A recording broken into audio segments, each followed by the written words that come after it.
በእውነቱ አንድ ወንድማችን ከዳላስ የመጡ ወንድማችን አሉ እሳቸው በተለይም ስለ ገንዘብ እና እንደገና ደግሞ በተለይ ብዙዎቻችን ቤት ገዝተናል ቤት ገዝተን ግን ዝም ብለን ነው ያዝነው ያ ቤት ግን የኛ አይደለም እውነት ለምንነጋገር ማለት እዚህ ሀገር ግና ደንብ አለ ስርዓት አለ የሚገርማችሁ ነገር ነው እኛ ግን ገዝተናል ቤታችን ነው ብለን ነው የከፈልን ሞርጌጅም ያደረግን ያለ ነው ማለት ነው ያ ግን በህግና በስርዓት መሰረት ካልተቀመጠ የኛ ቤት አይደለም የሚገርማችሁ እና ስለዚህምና ስለምሳሰለው በመጠኑ አጭር ማብራሪያ ይሰጡናል ከዛ ደግሞ ጥያቄ ያላችሁ ሰዎች ደግሞ ታችኛው በግል አንድ ባንድ ተነጋግሮ ምን ነጋገርበት ደግሞ ተዘጋጅቷል እዛ ተነጋግራላችሁ እዚህ ግን አጭር ማብራሪያ ስለዚህ ሁኔታ ይሰጡናል ከዛ ድረስ የመጡት ኮሚኒቲውን ለማገልገል ህብረተሰቡን ለማገልገል ለመርዳት ይሄን ሐሳብ ለመግለጽ ነውና እንግዲህ 5 ደቂቃ ሰጣቸዋለሁ በዚህ ደቂቃ ውስጥ እንግዲህ አዲሱን ሐሳብ ያካፍሉናል ለኛ ሲሉ ጊዜያቸውን መስዋዕት አድርገው ማህበረሰቤን ቤተሰቤን ወገኖች ይረዳሉ ብለው ነው ጊዜና ፕሮግራም አድርገው የመጡትና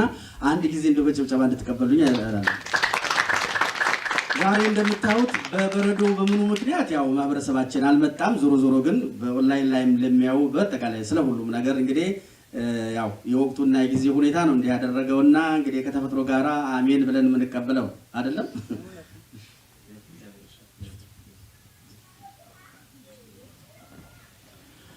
አባቶቼ ካህናት ወንድሞቼ ዲያቆናት እግዚአብሔርን የምትፈሩ ምእመናን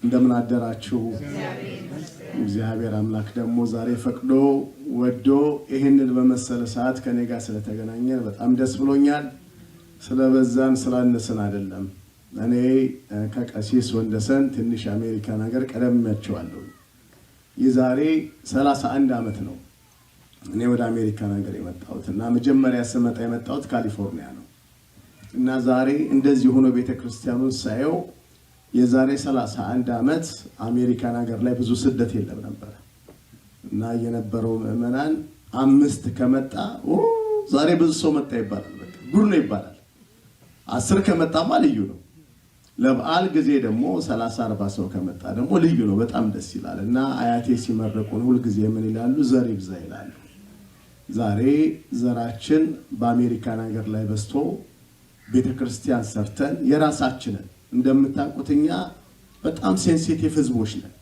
በነፃነት ስለኖረን የራሳችንን ነገር በጣም እንወዳለን እናከብራለን ደግሞ በጣም የሚገርመው ምንድነው ልጆቻችን ተወልደው አርገው ዛሬ እዚህ ቦታ ላይ እየቀደሱልን እያቆረቡን ልጆቹ ሲያገለግሉስና ከዚህ የበለጠ የሚያስደስት ነገር የለም ማለት ነው እንግዲህ እኔ ራሴን ላስተዋውቃችሁና እኔ ሚኪያስ እባላለሁ ባለ ትዳር የወለድ ልጆች አባት አሜሪካን ሀገር ከመጣው ቀደም 31 ዓመት ሆኖኛል ብያችኋለሁ በዚህ 31 ዓመት ውስጥ እንግዲህ ህብረተሰባችን በተለያየ አይነት ነገር እያለፈ ነው ያለው በተለያየ አይነት ነገር የሀገራችን ሰው ወንድም ሲታማ ለኔ ብለህ ስማ ይላል አሁን የምናየውና የምንሰማው ነገር ዛሬ እኛ ካላደረግነው ነገ ጧት ህብረተሰባችን ይጎዳል ጎረቤት ይጎዳል ቀስ ይያለ ሁሉም ጋር ይዳረሳል ማለት ነው አሜሪካን ሀገር ደግሞ በጣም ሚስጥራዊ የሆነ ሀገር ነው በተለይ በፋይናንስ ላይ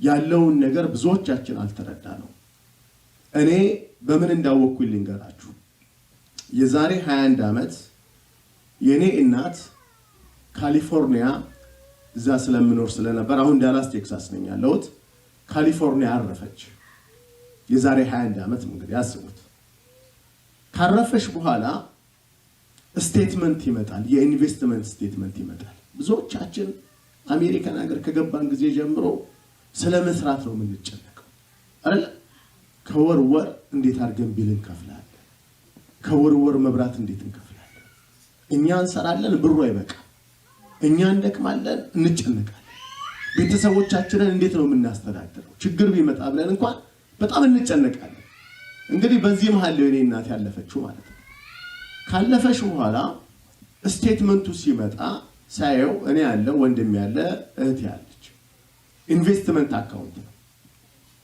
ብዙዎቻችሁ የኢንቨስትመንት አካውንት ካላችሁ ሜክ ሹር እዛ አካውንት ውስጥ ቤኔፊሻሪ የሚባለው ነገር ማስገባታችሁ ቤኔፊሻሪ በነገራችን ላይ 5 ደቂቃ አይፈጅም ቤኔፊሻሪ አካውንት ውስጥ ሲገባ ማለት ነው የዛን ሰዓት ግን ለእናቴ ነገራት ሰው ስላልነበረ ቤኔፊሻሪ አካውንት ውስጥ የለም። አለፈች መጣ ካምፓኒው ጋር ደወልኩላቸው እና የእናታችን ኢንቨስትመንት ነውና ወደኛ አዙሩልን ስላቸው አይ እዚህ ውስጥ እኮ ቤኔፊሻሪ የለም፣ ዊል የሚባል የለም፣ ትረስት የሚባል የለም እና ወደ ፕሮቤት ኮርት ሂዱ። እኔ ፕሮቤት ኮርት ሄድኩ፣ ፌል አደረኩኝ። እህቴ ሄደች፣ ፌል አደረገች። መጨረሻ ላይ የእናታችን ብር ወደ ስቴት ኦፍ ካሊፎርኒያ ገብቶ ቀረ ማለት ነው። ያስደነግጣል አይደል? አዎ ያስደነግጣል። አሁን ይሄ እኔ እየተናገርኩት ስለሆነ ነው። እኔ የኔ ቤተሰብ ሀፕን ያደረገበት ስላለ ነው። አሁን ብዙዎቻችን አሜሪካን ሀገር መተን ጎጆ ቀልሰናል። ከዛ በፊት አንድ ነገር ልንገራችሁ። ነገ ወይ ከነገ ወዲያ ሁላችንም እዚህ ውስጥ ያለን የምንሰራ ባንክ ቤት ውስጥ ብር ያለን ከ1 ብር እስከ 100 ብር ከ1 ብር እስከ 1000 ብር ያለን ባንክ ቤታችን በመሄድ አካውንታችን ውስጥ ቤኔፊሻሪ መኖሩንና አለመኖሩን እናረጋግጥ። ቤኔፊሻሪ አለው ወይ የለውም ወይ ብለን እንጠይቅ። ከሌላው ሄደን ቤኔፊሻሪ እንክተት። እኛ ቤኔፊሻሪ ሳንከት በሆነ አጋጣሚ በህይወት ባንኖር እኛ ባንክ ቤት ሚስት ወይ ባል ወይ ልጆች ሲሄዱ አባታችንን ብር ስጠን እንዴ ማናችሁ አልፈቀደላችሁም። አባታችሁ እናታችሁ አልፈቀደላችሁ ይላሉ እዚህ ሀገር። በቃ የፋይናንስ ሲስተሙ ደስ ስለሆነ ማለት ነው። እኔ አደራ አምላችሁ እዚህ ከመጣው አይቀር ካስተላለፍኩኝ አይቀር መልእክት ሜክ ሹር አካውንታችሁ ውስጥ ቤኔፊሻሪ መኖር ቬሪ ኢምፖርታንት ነው። አሁን ዛሬ እንደቀላል እናየዋለን። ችግሩ ሲመጣ ግን በጣም ፋይናንሻል በርደን ነው የሚያመጣውና እሱን እናንተም ለወገኖቻችሁ ሼር ታደርጋላችሁ ማለት ነው። ሌላው ምንድነው በአሜሪካን ሀገር ላይ አንድ ሰው ቤት ከገዛ በኋላ እንግዲህ ዘላለም ነዋሪዎች አይደለንም አይደል? ጥለነው እንሄዳለን። ማን እንደሚቀደም አይታወቅም። ይሞታል የተባለው ሲጠበቅ አይሞትም የተባለው ሞቶ ቁጭ ይላል እና ቤት ያለን ሰዎች የወራሽነት ዶክመንት አሰርተን ማስቀመጥ አለብን። ለምሳሌ አንድ ሰው ሲንግል ሆኖ ሲኖር ቤት ይገዛል። ከገዛ በኋላ ይሄ ሰውዬ በአጋጣሚ በህይወት የለም። ካውንቲው ስቴቱ የሚያውቀው ምንም ታሪክ የለም። የሰውዬው ውሽ ምንድነው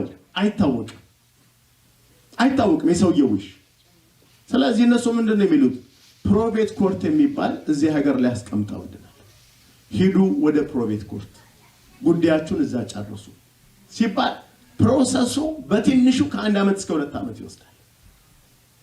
ለብቻችን ደግሞ የምናደርገው አይደለም፣ ሎየር መቅጠር አለብን። ሎየሩ ደግሞ ከ5 እስከ 15% value of our asset ይወስድብናል። አስቡት እንግዲህ ከዳላስ መጣ ከትላንት ወዲያ አንድ ስልክ ፕሌን ላይ ሆኜ ቮይስ ሜል ተው ነበርና ሰማሁት። እባክህ ሚኪ ደውልልን ብለው ደወልኩላቸው እና ትልቅ ሰው ማለት እዚህ ሀገር ላይ ሃይ ሌቭል ላይ ያለ ሰው አንፎርቹኔትሊ ካዝኑ ነች የደወለችልኝና አረፈ ቤት አለው እና እንደምንም ብለን አስክሬኑን ወደ ኢትዮጵያ ሸኝተናል። ምንድነው ማድረግ ያለብን አለች። አይ እንግዲህ እኔ ሰው ከሞተ በፊት ነው እንጂ መደዳ ከሞተ በኋላ ነው ፕሮቤት ኮርት ነው። ግን ፕሮቤት ኮርት እንኳን ሄዶ ለመጠየቅ ምን ብለን እንጠይቃለን? ሰውዬው የለም፣ እህት የለም፣ እዚህ ሀገር ወንድም የለም፣ አባት እናት የለም። የለፋበት የደከመበትን በትኖት ሄደ ማለት ነው። እና ነገ ጧት ያ ችግር እንዳይመጣ የወራሽነት ዶክመንት ጽፈን ማስቀመጥ አለብን። ሌላው ብዙ ሰው የሚያስበው ልክ እንደ ኢትዮጵያ የሚያስብ ሰው አለ። ባልና ሚስት ስለሆነ ባልየው በህይወት ባይኖር ሚስትየው በህይወት ባትኖር ቀጥታ ቤቱ ወደሱ የሚዞርለት ቀጥታ ወደሱ የሚዞርለት የሚመስለው ሰው አለ። አሜሪካን ሀገር ላይ የኛን ውሽ ይፈልጋሉ። ለምሳሌ አንድ ሰው ቤት ሲገዛ ባልና ሚስት ሆኖ ሚስትየው 50% እዛ ቤት ላይ ድርሻ አላት፣ ባልየው እዛ ቤት ላይ 50% ድርሻ አለው። ይሄ ሰውዬ በህይወት በማይኖርበት ሰዓት ካውንቲ ውስጥ የቱ የሚያውቀው ነገር የለም፣ የዛን ሰውዬ ድርሻ ማለት ነው። ሚስቴ ያለች ወደኔ እንዴት አይዞርም ብለን ልናስብ እንችላለን እንዴ መች ፈቀደች እንደዛ አስበለው መች ፈቀደች አልፈቀደችም ባል ያችን 50% እንዲወርስ መች ፈቀደ ስለዚህ ወደ ፕሮቤት ኮርት ሂዱ እነሱ ወደ ፕሮቤት ኮርት በመንሄድበት ሰዓት የኛን የንብረታችንን ወደኛ ለማዞር ያለውን ስቃይና ያለውን ኮስ ልነግራችሁ አልችልም ስለዚህ ንብረት ያለን ሰዎች ሊቪንግ ትረስት የሚባል ዶክመንት ጽፈን ማስቀመጥ አለብን በጣም ይሄን የሚያክል ባይንደር ነው ተሰርቶ ሲመጣ ሌላው ከ18 ዓመት በላይ ልጆች ያሏችሁ በደንብ ስሙኝ አደራችሁ ከ18 ዓመት በላይ ልጆች ያሏችሁ ልጆቻችሁን ዛሬ ነገ ሳትሉ ሄልዝ ኬር ፓወር ኦፍ አተርኒ የሚባል ዶክመንት አለ ሄልዝ ኬር ፓወር ኦፍ አተርኒ ይባላል ዶክመንቱ እነዚህ ልጆች ከ18 ዓመት በኋላ የኛ ልጆች አይደሉም እኛ በእነሱ ላይ መወሰን አንችልም አንድ በቅርቡ የነገረኝ ወንድሜ ልጁ የ23 ዓመት ልጅ ነው እና አክሲደንት ይደርስበታል አክሲደንት በሚደርስበት ሰዓት አንጠልጥለው ሆስፒታል ይዘውት ይሄዳሉ ልክ ሆስፒታል ሲገባ አይዲውን ሲስተሙ ላይ ሲያዩ ዶነር ነው ልጁ ዶነር ከዛ ዶክተር አየችና የልጅ አይታፈም እና በቃ ወደ ዶነርነቱ ፕሮሰስ እንሂድ ብለው ልጁን ያዘጋጁታል በዚህ መሃል እናትና አባት ሰማሉ ሮጣው ሆስፒታል ሄዳሉ ሆስፒታል ሲሄዱ ልጃችን ነው ስጡን ሌላ ቦታ ወስደን እናሳክመው ሲሉ አይ ማን ፈቀደላችሁ ሄልዝ ኬር ፓወር ኦፍ አተርኒ አላችሁ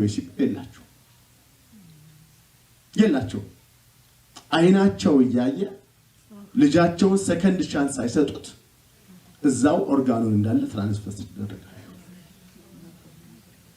ይሄ የሀገሩ ሲስተም ነው የሚጠይቁን አንድ ጥያቄ ነው ሄልዝ ኬር ፓወር ኦፍ አተርኒ አለ ሆይ ነው ጥያቄው ከሌለ የለም ነው በቃ እኛ በእነሱ ላይ መወሰን አንችልም ግን የሄልዝ ኬር ፓወር ኦፍ አተርኒ ቢኖር ኖሮ እኛ ኢንካፓሲቴትድ በመንሆንበት ሰዓት ኢንካፓሲቴትድ ማለት ነው ራሳችንን በማናቀበት ሰዓት ያ ዶክመንት ያለው ሰው አይ በሱ ላይ ማወስነው እኔ ነኝ እንጂ ዶክተሩ አይደለም ብሎ ፋይት ማድረግ ይችላል እዚህ ሀገር አልሰማችሁም አንዳንድ ሰዎች ቲዩቡት ዘክቶላቸው 2 ዓመት የሚኖሩት ለምን ይመስላችኋል በደና ጊዜ ሄልዝ ኬር ፓወር ኦፍ አተርኒ ያላቸው በሱ ወንድሜ ህይወት ላይ እኔ ነኝ እንጂ የምወስነው ዶክተሩ አይደለም ፋይት ያደርጋሉ ነው እኔ ያለውለት ይሄው ዶክመንት ይላል እና አደራ ከ18 ዓመት በላይ ያላችሁ ልጆች ሄልዝ ኬር ፓወር ኦፍ አተርኒ እንዲሰጧቸው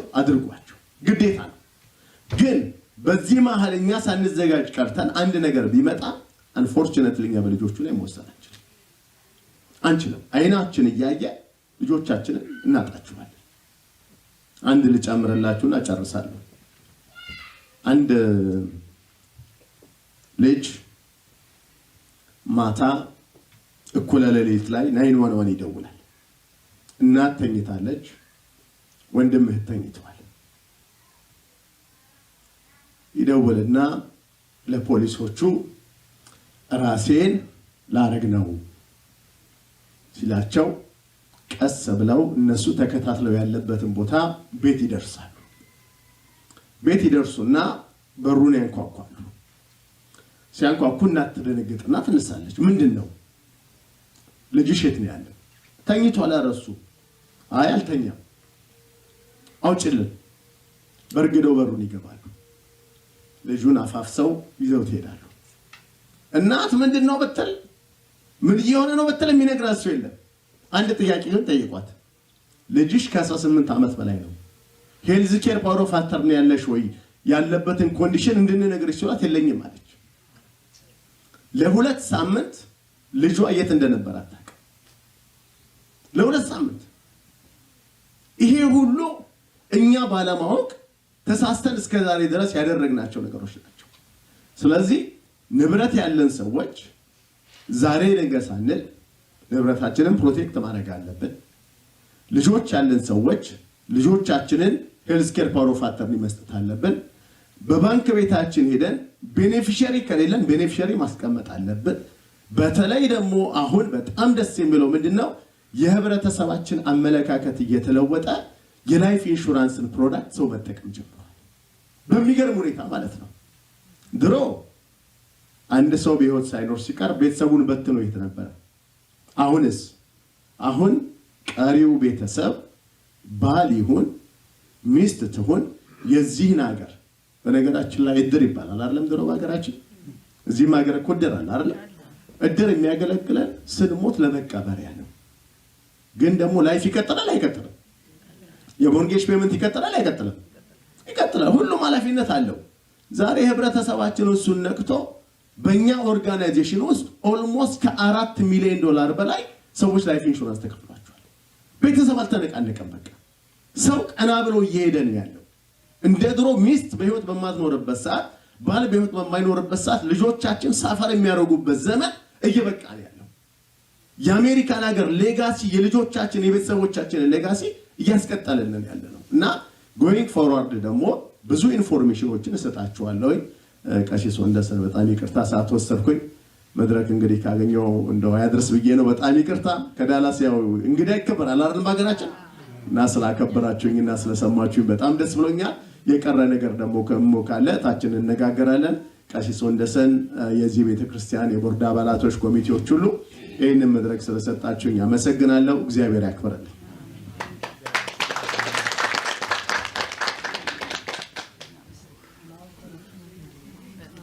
እሺ ለወንድማችን ለአቶ ሚኪያስ እግዚአብሔር ጸጋውን ያብዛልን። እዚህ ድረስ መጥተው ስለጎበኙንም በእውነት ከልብ ነው እናመሰግነው። አንድ ሞቅ ያለ ጀባ ያስፈልጋል። እንግዲህ እኛ የሰማነውን ደግሞ ሌሎችም ስም እያሰማን ዋናው ቁም ነገሩ ህብረተሰባችን እንዲጠቀምና ካለ ችግር እንዲወጣ ነውና ይሄ መልካም ነገር ነው። በአጠቃላይ እዚህ ሀገር ሌላ ቀርቶ መረጃ ለመስጠት እኮ እንደው አንድ ጠበቃ ጋር አንድ መረጃ ጋር ስትሄዱ እኮ ከ100 ብር እስከ 150 ብር ቻርጅ ያደርጋል። ይሄ ሐሳብ ራሱ ከዛም በላይ ነው ማለት ይቻላል። እንኳን እኛ ጋር ሊመጣ እና ስለዚህ ቀላል ነገር አይደለም ያስተላለፉት መልእክት። እግዚአብሔር ጸጋውን ያብዛ። አሜን።